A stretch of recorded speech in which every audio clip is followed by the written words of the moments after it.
Austin, you may have listened to him, what he said and all that after that game, why he had to go with the formation, you know, he went for another. Do you see him actually changing against Iceland? It might change. It might change it. It might be pressurized to even do something that might hurt the Nigerian team some more. But Cecilia, this is what I did in St. Petersburg. I gathered around Nigerian football fans, and I asked them, what is the game you've seen under Coach Geno Raw that you were so impressed? 9 out of 10 said against Cameroon, when we beat them 4-0 in Uyo. Can we get a team that good? And do you know why that team was so good on that day? John Obi Mikel. He played a roving role. He was virtually everywhere. Mikel is a leader. He's influential. Whether we like it or not, that's the most influential player of the team. So Mikel Obi must have that freedom to play. Another thing we need to realize, we cannot play Ndidi and a table. That's what the fans were telling me. Because Mikel Obi must turn back and have assurance that back home is safe. Ogenyo Nazi is that man that plays with Mikel, that Mikel has so much confidence. Etebo and Ndidi put between them, how many games do they have? But Nigerians were too quick to forget that Obi Mikel and Onazi, they have a lot of games together, that they have an understanding, that Mikel can rely on Onazi. And that game against Cameroon, Onazi played fantastically well. Onazi was the one that can run from the middle, work rate is good. Onazi pulled that pass to Iheanacho. Somebody will say, Austin, that's the pass. But no, you don't take a player out because that's practically the pass. You've answered that. Because it wasn't on form coming into the World Cup. Yeah, I know, but because we tie it around Mikel Obi must play for the Super Eagles, but Mikel Obi must play with players that he's comfortable with. Sadly, because we go forward and sometimes we will not come back.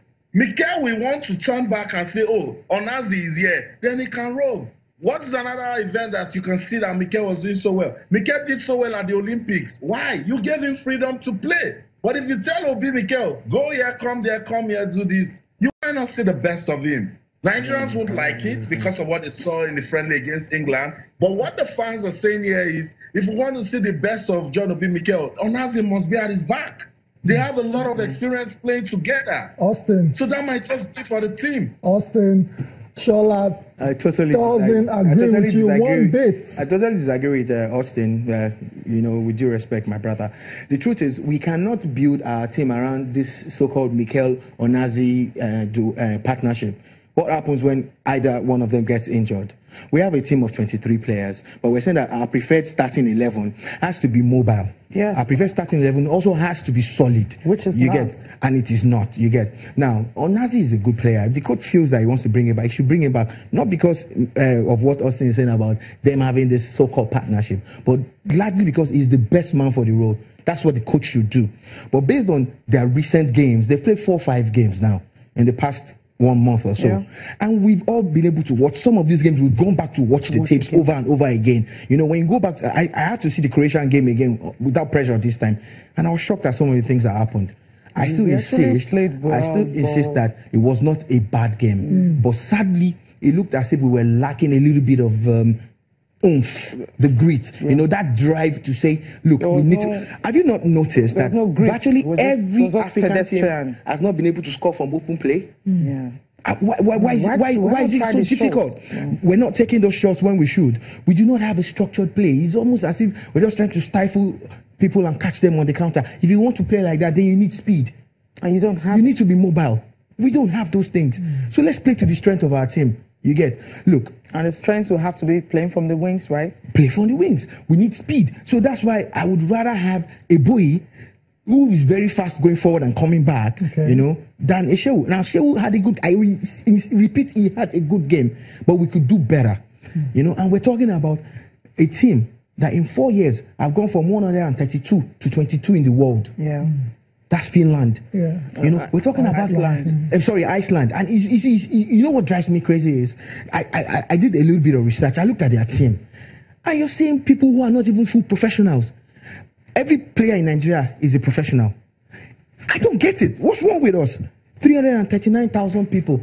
make up that country. Barely the number. Okay, let's leave that here. We need just that mental strength. So, go back to us. No, that's why I'm really insisting that if Nigeria is really as good as we are, this is the time to prove it. And we should stop playing around with formations and let's go there and show these guys that we're better than them, regardless of their FIFA ranking. Regardless of their FIFA ranking. Austin, let's in 1 minute. Austin off the hook now. Austin, your last word before you go. Still no wins for African countries. What's been the reaction there from the African fans? Yeah, it's pretty disappointing. The hotel where I stayed, there were some African fans right there that couldn't even go back to the rooms. And what's going on with African teams? Maybe the Super Eagles will change that, or Senegal when they play today. But it's pretty sad because I don't know. We had the 5 teams representing Africa had beautiful qualification. Now coming here, everybody's. I don't know. It beats me, but hopefully this will change. Hopefully, like you said, Austin, we have to let you go now, but hopefully Senegal can get Africa's first win today when they take on Poland.